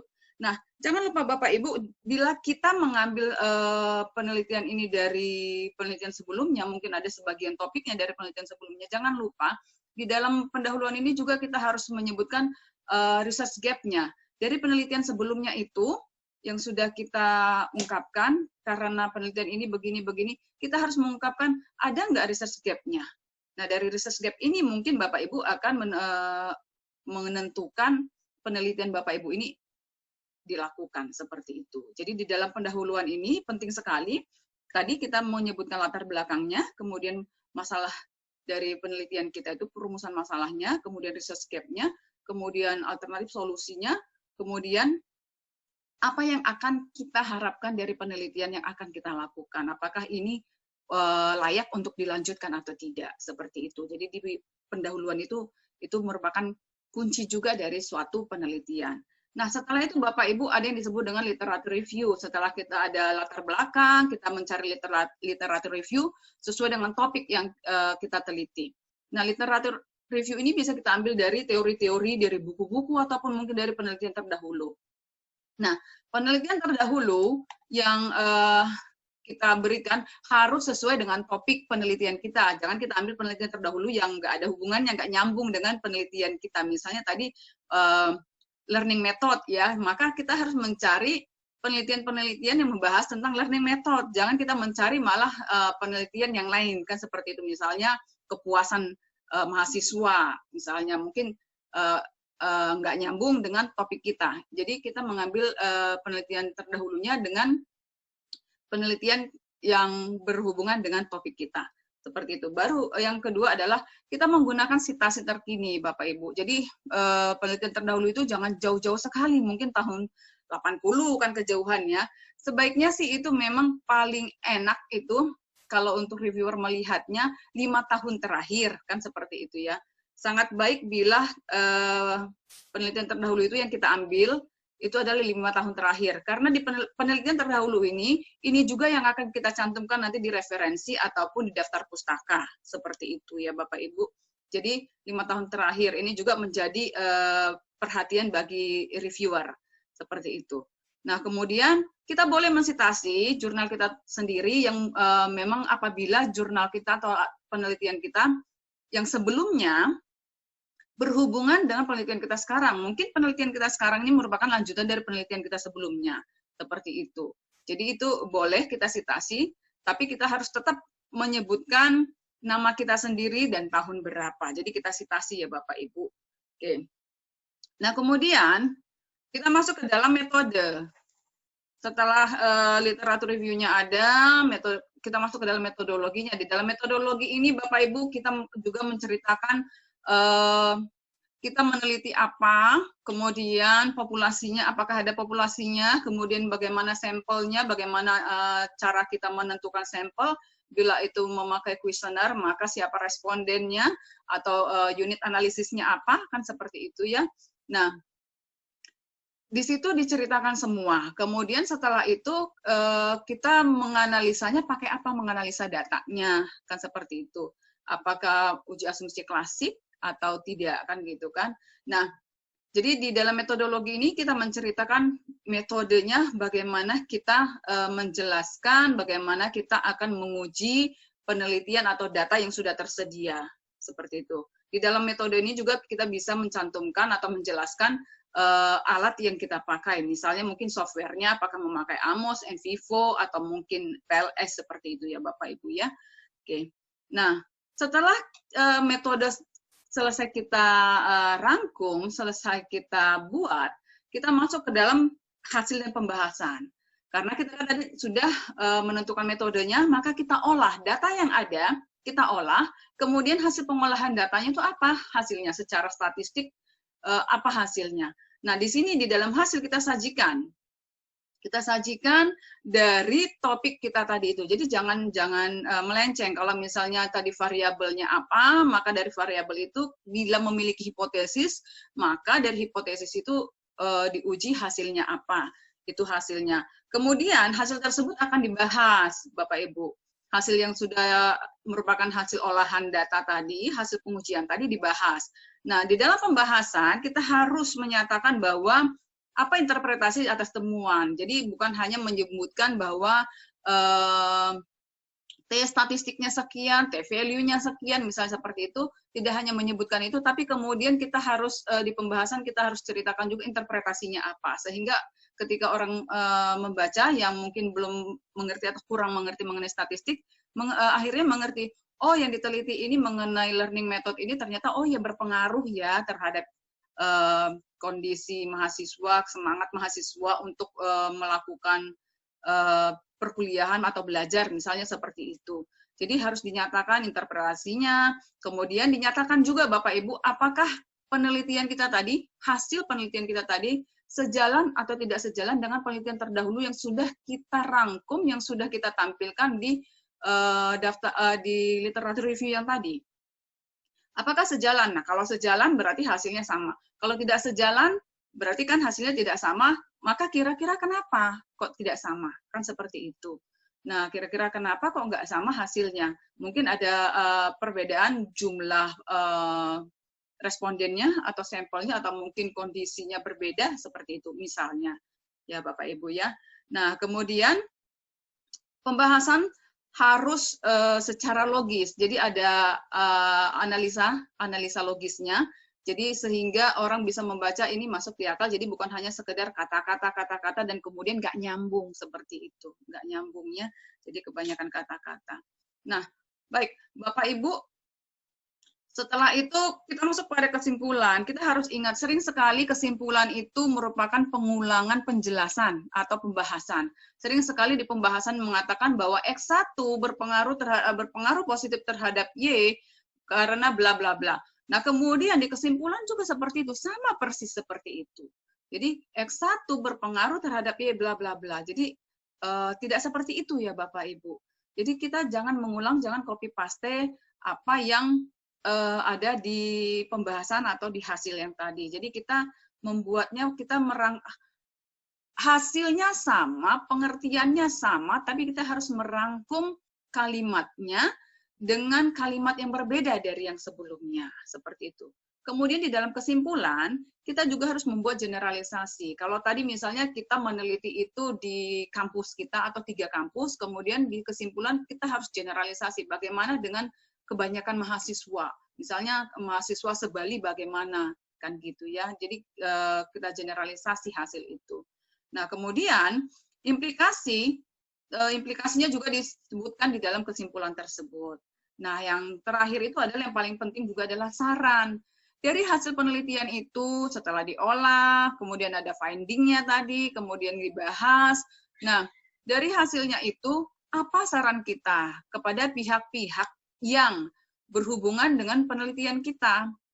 Misalnya kita meneliti kepada mahasiswa, nah bagaimana, apa saran kita kepada mahasiswa, kemudian apa saran kita kepada pelaksana atau manajemen kampus misalnya, atau mungkin kepada masyarakat. Nah, kesimpulan itu, saran itu. Tapi jangan lupa lagi Bapak Ibu, sarannya juga kita harus berikan kepada akademisi atau peneliti selanjutnya. Kira-kira selanjutnya itu apa saran buat peneliti yang akan datang dari kelemahan, dari keterbatasan penelitian kita yang ada.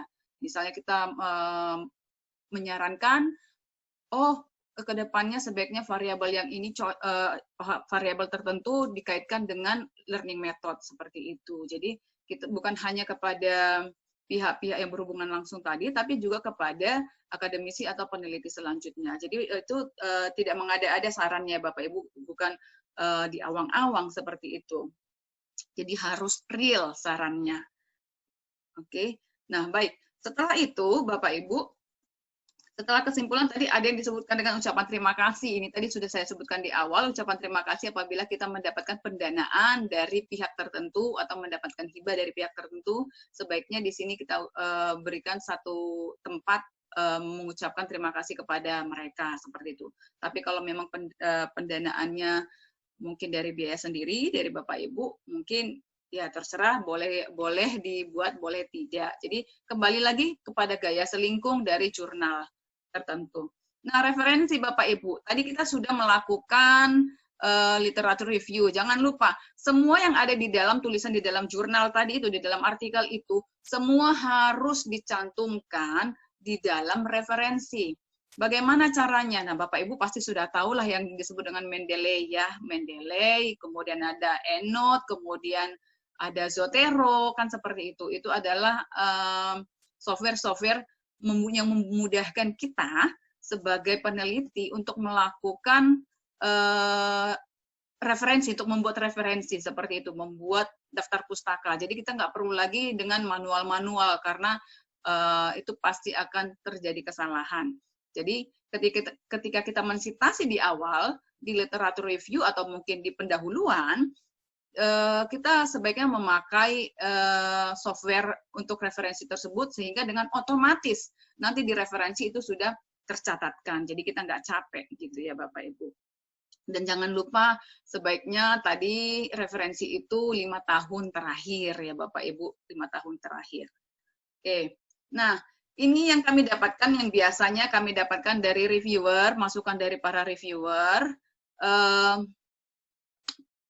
Ketika satu artikel ditolak, kami bertanya, kira-kira kenapa Pak, kenapa Bu, kenapa Prof, kan seperti itu. Nah, mereka memberikan seperti ini rangkuman dari banyak yang mereka berikan. Pertama, artikel itu belum siap, gitu. Jadi artikel itu belum siap artinya seringkali antara paragraf itu kalimatnya tidak nyambung. Misalnya, sebelumnya sudah disebutkan akan meneliti bla bla bla, terus tiba-tiba tanpa ada di kalimat pertama antara paragraf pertama dan kedua tidak ada kata-kata yang menyatakan maka misalnya bla bla bla. Jadi ada sambungan dari paragraf sebelumnya kepada paragraf berikutnya seperti itu. Jadi banyak paragrafnya tapi nggak nyambung satu dengan yang lainnya. Mungkin tiba-tiba nongol, tiba-tiba nongol satu paragraf itu gitu. Jadi seolah-olah seperti caplokan-caplokan mungkin bisa terjadi ya Bapak Ibu ketika saya dulu pertama sekali melakukan penelitian juga seperti itu, saya caplok kok setelah dibaca-baca lagi kok nggak nyambung seperti itu. Jadi tidak ada benang merahnya atau mungkin terlalu banyak typo Bapak Ibu. Jadi ketika artikelnya di submit ternyata banyak sekali typonya. Jadi kita harus hati-hati juga dengan yang namanya typo ini. Nah, yang kedua kenapa di artikelnya ditolak? Artikelnya terlalu singkat gitu ya, terlalu singkat. Jadi mungkin di dalam pendahuluan nggak terlalu diungkapkan, kemudian singkat sekali, setelah itu apa yang diteliti, kemudian langsung hasilnya, pengolahan data, kemudian langsung pembahasan tek gitu, selesai. Menurut jurnal itu mungkin kurang dari batas halaman dari jurnal yang dituju, jadi terlalu singkat. Atau bahkan terlalu panjang, bertele-tele, dan pernyataannya berulang-ulang. Udah disebutkan di pendahuluan, disebutkan juga di literatur review, disebutkan lagi nanti di pembahasan ataupun di kesimpulan, seperti itu. Jadi bertele-tele.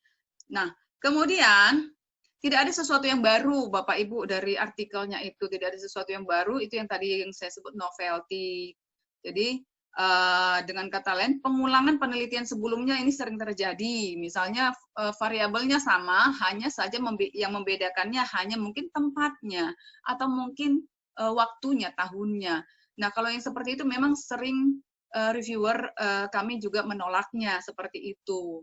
Jadi ini sama Bu gitu kan, sama yang lalu ini udah terlalu banyak gitu, topiknya sudah terlalu banyak, nggak ada yang baru lagi gitu, nggak ada yang menarik dari topik ini, udah kebanyakan penelitian yang seperti ini. Nah itu yang dikatakan oleh si reviewer. Nah kemudian yang penting lagi adalah tidak ada kontribusi terhadap keilmuannya. Misalnya Bapak Ibu, bidang kita adalah manajemen, kemudian yang kita tuju adalah jurnal manajemen, tapi di situ tidak ada yang kontribusinya apa sih yang akan diberikan kepada keilmuannya, kok kayaknya tidak ada apa-apanya, ngambang, atau mungkin udah biasa seperti itu, ya Bapak Ibu, dan juga kontribusinya kepada lingkungan akademisnya, seperti itu. Nah, kemudian yang kelima adalah plagiat. Ini bahaya, Bapak Ibu. Plagiat ini kalau sudah ditemukan plagiat aja, memang si reviewer sering langsung menolaknya seperti itu. Jadi nggak mau capek ya. Ini plagiat kan seperti itu. Nah, jadi sebelum kita submit satu artikel kita tes dulu Bapak Ibu plagiarismenya. Bisa dengan Turnitin, bisa juga dengan plagiarism, itu ada juga alatnya ya.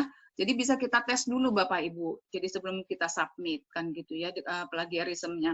Apakah punya kita ini berapa persen sih plagiatnya? Kalau ternyata banyak, apalagi misalnya di atas 20% ya, di atas 30 mungkin si reviewernya juga akan mengatakan terlalu banyak plagiatnya gitu. Nah itu ya Bapak Ibu. Jadi sebelum submit mohon itu diperhatikan juga. Nah kemudian yang keenam ini yang paling kocak mungkin yang Bapak Ibu paling konyol.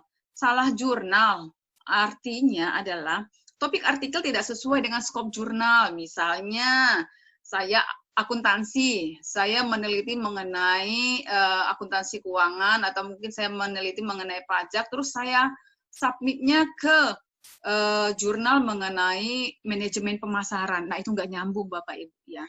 Jadi, kita juga harus lihat skop jurnal yang dituju, seperti itu. Nah, inilah yang biasanya yang kami rangkum, yang kami simpulkan dari pernyataan-pernyataan para reviewer yang sering diberikan. Nah, kalau untuk internasional seperti saya sebelumnya itu pernah juga dikatakan bahwa kurang mengungkapkan metodenya kurang diungkapkan lagi, terlalu ringkas. Ada yang seperti itu. Ada juga Bapak Ibu yang menyakitkan hati, juga yang mengatakan bahwa bahasa Inggrisnya jelek, katanya gitu Bapak Ibu ketika saya submit ke Scopus, bahasa Inggrisnya jelek. Waduh, sakit sekali hatinya kan gitu ya. Nah, bahasa Inggris saya jelek, tapi ketika saya cek, oh iya mungkin bahasa Inggrisnya kurang baik, karena memang artikel saya itu ada sebagian yang saya translate dengan Google Translate seperti itu. Jadi mungkin bahasa Inggrisnya nggak sesuai dengan bahasa Inggris akademis seperti itu ya Bapak Ibu. Jadi itu yang bisa saya sharingkan ya Bapak Ibu ya. Nah, kalau tipsnya sama seperti mungkin yang sebelumnya ya Bapak Ibu. Nah, yang paling penting ketika membuat satu artikel itu adalah di 4 halaman pertama. 4 halaman pertama itu apa saja? Isinya 4 halaman pertama, yaitu yang pertama itu di abstraknya Bapak Ibu, kemudian tadi di pendahuluannya. Nah, seperti itu. Di situ yang paling sering. Jadi ketika kita ingin reviewer melihat kita atau pembaca melihat kita, maka jangan lupa di judul, di abstrak, dan di pendahuluannya itu harus eye-catching, harus benar-benar menginformasikan apa yang akan kita teliti. Apa isi penelitian kita ini, itu di 4 halaman pertama. Itulah Bapak Ibu yang bisa saya share hari ini. Semoga apa yang bisa saya share hari ini bisa membantu kita untuk memperbaiki penulisan artikel ilmiah kita. Terima kasih saya kembalikan juga kepada Bu Dia. Terima kasih Bapak Ibu semuanya.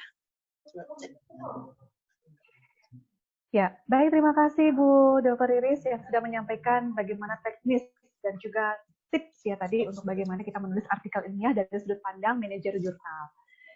Baik, Bapak Ibu, seluruh peserta yang masih tergabung dalam Zoom meeting ini, kami mohon kesediaannya untuk kita sekarang masuk dalam sesi diskusi. Untuk yang mau bertanya, silakan langsung raise hand, ya, karena ini kesempatan yang baik untuk kita boleh belajar langsung dari pakarnya ya, dari Bapak Dr. Siha dan juga Ibu Dr. Riris. Silakan untuk yang mau bertanya. Ya, kita masih punya waktu kurang lebih 12 menit ya. Ya, sekaligus juga saya mohon kesediaan dari Bapak Ibu semua untuk mengaktifkan kamera, karena sesaat lagi kita akan foto bersama. Saya yakin Bapak Ibu dosen sudah memiliki banyak ide ya untuk bagaimana menulis artikel, dan dalam masa pandemi ini tentu banyak waktu digunakan untuk membuat penelitian online dan hal-hal lainnya yang sifatnya adalah untuk meningkatkan produktivitas kita. Baik, ya. Tolong diaktifkan kameranya Bapak Ibu, kita sambil foto bersama ya. Sambil kita menunggu pertanyaan yang akan langsung ditanyakan oleh para peserta. Ya. Oke, tunggu sebentar. Karena ada beberapa. Iya. Bentar ya. Bentar Bapak Ibu. Nah.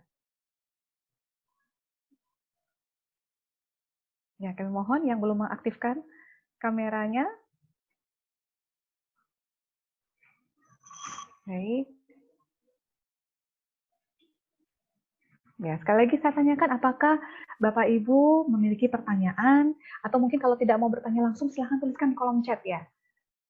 Jadi ini kesempatan yang baik untuk kita boleh belajar langsung dari Pak Sihar dan juga Ibu Riris ya.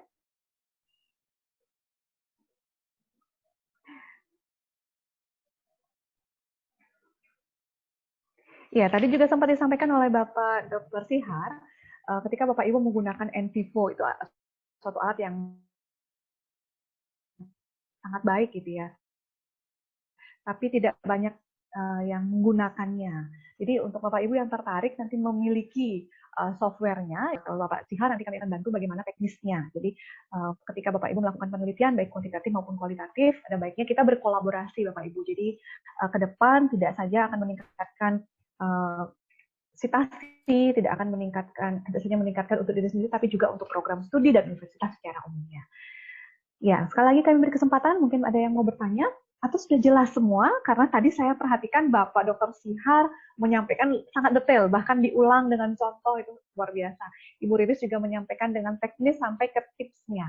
Silakan Bapak Ibu, kita masih punya waktu 10 menit ya, 10 menit lagi untuk yang mau bertanya. Silakan.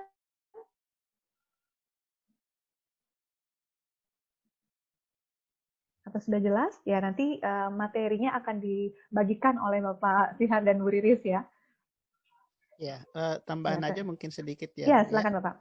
Untuk teman-teman nanti kan mungkin memang tadi yang saya sampaikan itu cukup detail itu ya Bu ya. Iya.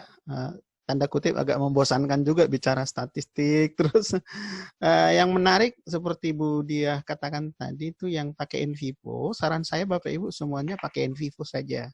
Ya, waktu kita menyelenggarakan di Bali, waktu diikutin teman-teman dari Undira juga ada beberapa orang ya, termasuk Bu Dia juga Pak Rektor saat itu. Itu ada juga beberapa profesor yang ikut Bapak Ibu. Ternyata bukan hanya, saya kan accounting murni ya Bapak Ibu, S1, S2, S3. Ternyata dari disiplin ilmu MIPA juga ikut. Saya tanya, apa kaitannya? Oh iya, sangat penting Bapak Ibu. Sangat penting Pak, katanya. Nah ternyata setelah saya dalamin Bapak Ibu, sekarang itu software kualitatif dan kuantitatif memang harus kita kuasai semua. Mixed method harus kita kuasai semua. Sebab memang dengan menggunakan teknik mixed method, itu novelty sangat memungkinkan untuk kita capai ya Bapak Ibu ya, untuk kita dapatkan gitu. Jadi sejak 2013 memang saya mendalamin banyak software ini dan jujur Bapak Ibu banyak disertasi yang saya dampingin dan berhasil mendapatkan novelty-nya dengan menggunakan bantuan software-software seperti NVivo ini. Ini juga tadi pagi saya katakan Bu Diah, nanti jam 11 ada bimbingan saya untuk sidang terbuka, itu juga pakai NVivo Bapak Ibu. Jadi saya satu Pak. Iya. Saya Wayan Ruspendi mau tanya Pak. Ya silakan Pak, silakan. Bu Win, izin selamat pagi semuanya. Terima kasih Pak, penyajiannya luar biasa. Memang saya dulu di di kuliah itu waktu S3 memang NVivo diajarkan, tapi nggak begitu paham, Pak. Jadi memang NVivo lebih banyak ke kualitatif, Pak ya. Oh ya, memang NVivo-nya kan lebih ke kualitatif, Pak ya, bukan ke kuanti, Pak. Boleh apakah itu saya salah atau bagaimana, Pak? Terima kasih. Iya, betul Pak. Jadi memang software NVivo pada awalnya di seri-seri pertama yang dikeluarkan itu memang khusus untuk kualitatif. Jadi yang namanya kualitatif ya dia mencari data, dihitung berapa persen angka ini, berapa persen jawaban itu. Nah, tetapi dalam perkembangannya terutama NVivo yang 12 dan juga yang terbaru sekarang NVivo seri R, dia itu bisa digunakan untuk mixed method. Mixed method itu memang Bapak Ibu, jadi kalau kita mengerjakan sebuah artikel baru, kita mencari indikator pakai NVivo sudah bisa. Nah, kemudian... Itu belum punya saya Pak aplikasinya. Software-nya. Nanti bisa Pak, dibantu, saya koordinasi dengan Budiah nanti. Jadi kalau tutorial mungkin nanti bisa kita adakan seminar lagi, atau bagaimana kalau model penggunaannya untuk mencari indikator baru lebih kurang seperti yang saya buat tadi. Kalau untuk mencari indikator baru, memang NVivo yang sekarang itu Pak bisa mencari research gap, bisa kemudian menjadi systematic literature review. Jadi kita nggak capek-capek membuat bab 2-nya, itu juga bisa dibantu oleh NVivo. Itu sangat baik sekarang Pak. Nanti Bapak bisa beli, nanti berkoordinasi dengan Budiah. Saya nanti chat Budiah tentang membelinya. Tapi bukan saya yang menjual sebenarnya Pak ya. Maksudnya beli di sini ada petunjuknya. Nah, tentang penggunaannya nanti bisa sembari berjalan Pak, kita chat atau komunikasi melalui Budiah juga boleh, langsung juga boleh, karena sangat bermanfaat Bapak Ibu. Saya jujur katakan tadi Bu Riris kan sudah katakan lama menyelesaikan kuliah karena novelty tidak ditemukan, tidak disetujui oleh promotor, tapi begitu menggunakan NVivo dihasilkan. Jadi salah satu metode pencarian novelty itu misalnya gini Bapak Ibu, katakanlah sebuah variabel. Preview study dia memiliki 4 indikator yang sering digunakan. Oleh NVivo kita dibantu dari 4 indikator menjadi 10 indikator. Novelty-nya di mana? Novelty-nya adalah diperolehnya indikator-indikator baru, indikator tambahan. Itu misalnya kan novelty ini berbagai macam ya Bapak Ibu ya. Salah satunya novelty penambahan indikator baru. Nah, itu salah satu potensi yang bisa kita manfaat supaya research kita itu memiliki novelty yang kuat Bapak Ibu.